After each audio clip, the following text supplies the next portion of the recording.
Hi guys, Arata here, and it's time for Arata's dance lessons. Yeah, okay, let's get started. Today, I would like to discuss how to watch and rate a performance and how to spot what type of people are really skilled at dancing. I'd also like to give you some pointers on what you should be looking out for when you're watching a performance. Now keep in mind, this is all going to be based on my own opinion, but I'll be telling you guys which elements I think you guys should be paying attention to see how skilled a dancer is and to see how good they are performing. Everything can be broken down into three main factors that we're going to be paying attention to, and each of these three elements will have different levels that we're going to use to rate the dancer. By looking at the total score of all three of these elements, we should be able to understand how good the dancer is at dancing. At least that's what I think. Let's start and see if I'm right. Let's look at these three elements. The first one is dance skill. To rate pure dancing skill, we have to look at things like isolation in each hit of your body, how smooth you can make your silhouette, and things like the angles of your elbows. These three sub-elements give you something nice and smooth and silky to look at. What we're really looking at is whether or not a dancer can do something. For example, we want to see if they can isolate or if they can hit the body. It's the can that's important. We're asking questions like, can they cut shapes and can they keep up with the rhythm? All it really boils down to is having the fundamental skills to dance well. If you're not lacking any of these skills and you're able to do all of these things perfectly, I think it's fair to say, in general, you're probably a good dancer. And all of these skills are equally important. For example, if you aren't able to hit in the body, but you can do all of the other elements, I'd still say that you lack one of the fundamentals. To become a really skilled dancer, you've got to learn and practice at the things you're weakest at. So if you can't hit, then you've got to work at that skill and practice until you've perfected it. And once you have, people will recognize that skill. So make sure to practice. Make sure you're well-rounded in your skills. Pure dancing skill consists of all these fundamentals. So make sure you can do all of these perspective skills. You want to make sure that your body's able to hit hard. You want to make sure you can perfectly isolate your limbs and ride the rhythm really, really well. And the more skilled they become at dancing, the more we can use descriptive words and verbiage to describe that dancing. For example, you can hit sharp movements or you can completely isolate. It's not just can or can't anymore. The second element is physicality. What is this physicality you speak of? Well, physicality refers to the elements regarding the body of the dancer in question. Now, I'm going to be honest with you. Most of physicality is determined at birth. Whether or not you're born a physical person is kind of a huge part of this element. I mean, let's look at it realistically. Dance is very physically straining, just like any other sport out there. It's like a competition. I shouldn't say competition, but I do feel like people who are blessed with certain bodily structures have a lot more potential to be better at dancing. I mean, look at all the top dancers in the world.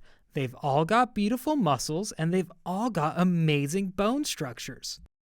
I mean, I guess you could say these elements are almost essential to become a top caliber dancer. Strong bones definitely give you an advantage. Broad shoulders as well. You want some long limbs, sometimes a small face. And it doesn't hurt to be a little on the tall side.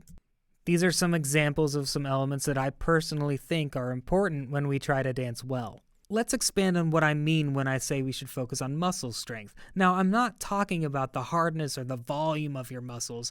I'm talking more about the muscle fibers themselves. They need to be sturdy. Muscle fibers can be split into two groups. You got fast twitch and you got slow twitch. Sprinters have fast twitch muscles, while distance runners tend to have slow twitch muscles. When we're thinking about sprinters, we're thinking about people who are able to produce a large amount of instantaneous power. These people would be really, really good at arm wrestling, and when they work out, they'd be able to build muscle very, very easily.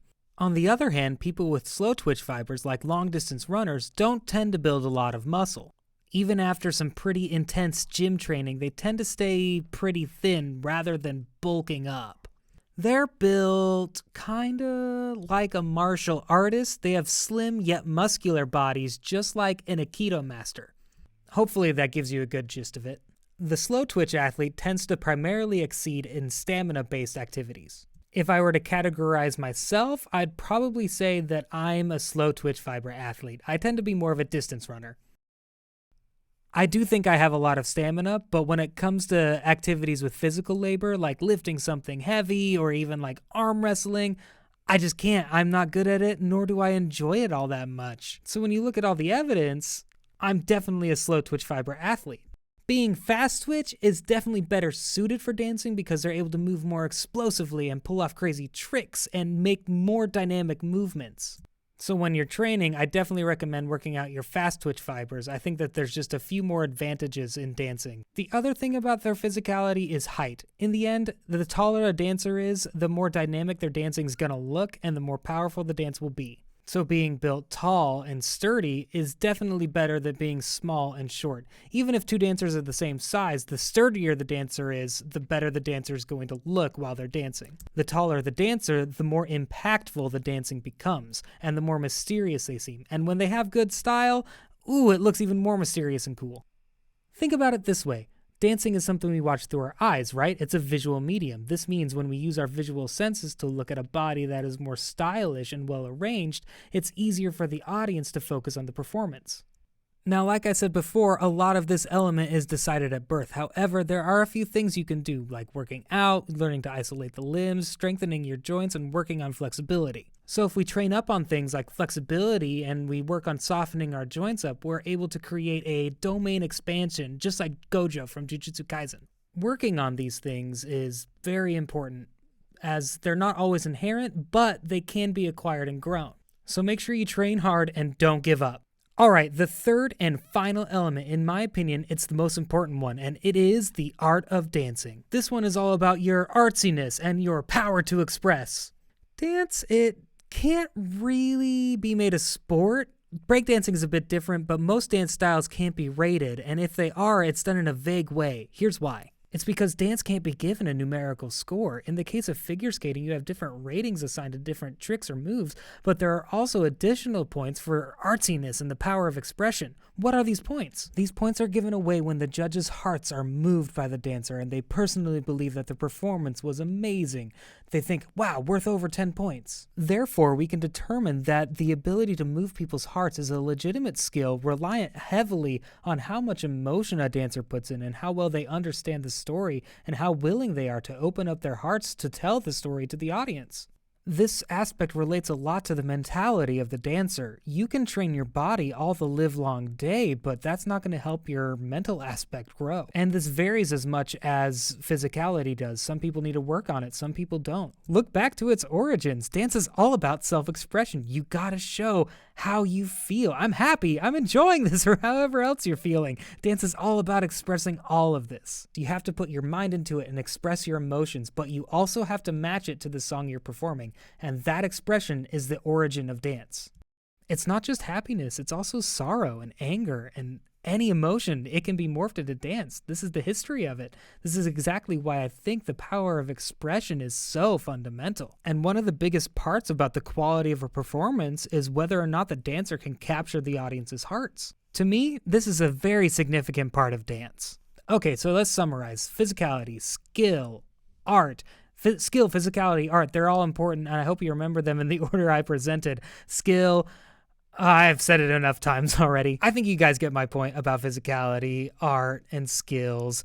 I think each of these skills can be ranked, and I think it can help you when you're rating a dancer on their performance. Generally speaking, professional artists and idols who have debuted and are performing should be considered to have a rating of C or better. The lowest ranking is C, and it stands for chodoi, or just right, or it could mean can.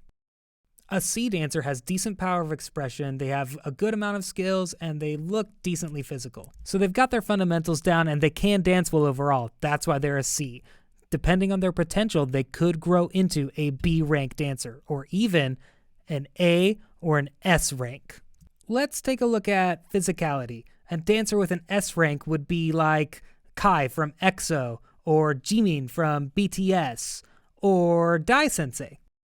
These three are known for their sturdy body structures and strong muscles. Also, think about 10 from NTC, or Dino from 17, also Hoshi from 17, also Raki from Astro. I think they'd all be classified as S rank because they're all very strong and sturdy and are individuals with very nice body structures. They're also all very tall or styled enough so that they're able to make very fast and agile movements, right? They all move in very small bursts and they like to use their necks a lot in their dancing. These are all dancers that I would categorize as physically blessed monsters. These dancers would get an S rank for their physicality. It would be very, very hard to replicate these guys. They'd have to have the right body to do so. If a dancer has a huge head and a slim neck, it's going to be hard for them to swing their neck around or bang their head while they're dancing. They're going to need a small face, and they're going to need proper neck muscles and a very firm core to support the dance. It's these physical elements that let these S-rank dancers make these dynamic, rapid performances.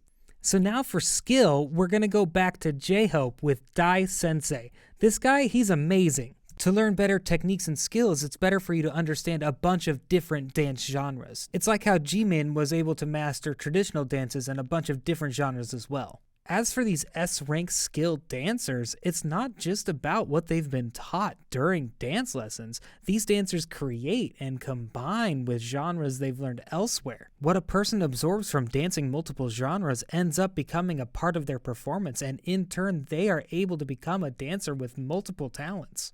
Now, how many dancers in the J-pop and K-pop world can hit perfectly with their bodies? To be honest, I don't think all of them can do it perfectly. The skill is based on the amount of lessons and practicing that they put into it, and that's what becomes fundamental. What I really think it comes down to is how much of a background you have in dance overall. So I think maybe Dino-chan and Tenkun are on the same level, yeah? I think these top three that I chose are definitely S-ranked in skill. As a matter of fact, I think these S-ranked dancers all went to overseas workshops to hone and train in their skills and their dance techniques and collaborated with other dancers overseas. Dai Sensei definitely does this, and so does Dino and the rest of the 17 performance team. They fly over to studios in Japan to learn from Japanese instructors, and they take lessons from them. So they definitely work on their techniques actively. And it definitely goes to show that the people who really take the time to hone and work on their skills are the ones who are the best at dancing. Now, in terms of artistry and the power of expression, it's gotta be Tae. Tae is so good at this. It's absolutely outstanding. For me, Tae gets an S grade for sure when it comes to power of expression. I'd even go so far as to say he's at the top for this aspect. He's so good at this, with a single wink or a blink of his eyes, he can make everybody shook. He's able to grab the heart of every audience member, so he definitely gets an S rank. I'd maybe even say he gets an SS rank. I think I got the point across. Oh, and there's also Dino from 17. They're the type of dancer that radiates an otherworldly aura. I'm pretty sure most of these dance groups only have like one or two of these guys on each team, but they definitely all have this insane power of expression. It's hard to describe. They fit the mood of the song, yet they have this own unique, attractive aura. And it can only be described as the power of expression. This is definitely the one that's hardest to get an S rank in from me. I think that there's a lot that are mostly A at best. Another example of an S would be Lisa from Blackpink. When it comes down to art, I think she's definitely an S. Also, it's important to state that most rappers are S rank when it comes to art, like Tae from NCT. Anyway, I'm sure you now have a better understanding on how to judge a performance and all of its different important elements. It should be easier to visualize how each of these elements are categorized, and hopefully you'll be able to point them out. Like here, there it is, yes, that, and use the elements we studied today. You should be able to judge each of the qualities now, like, oh, the expression was an A, or, oh, the skill was an average B. But remember, a dancer with a C average is totally fine. A B is better, an A is a monster. And an S, they're basically a god. They're like insane monsters. An A rank is over average, a B is better than normal, and a C is average. I think this ranking scheme makes it so much easier to rate and judge a performance. I hope this is useful for you as a standard for watching all the performances and dances throughout this year. All right, that's all for today. If you have any questions or concerns, please feel free to ask me. And if you haven't subscribed, please subscribe down below. I'll see you soon. Thanks. Peace out.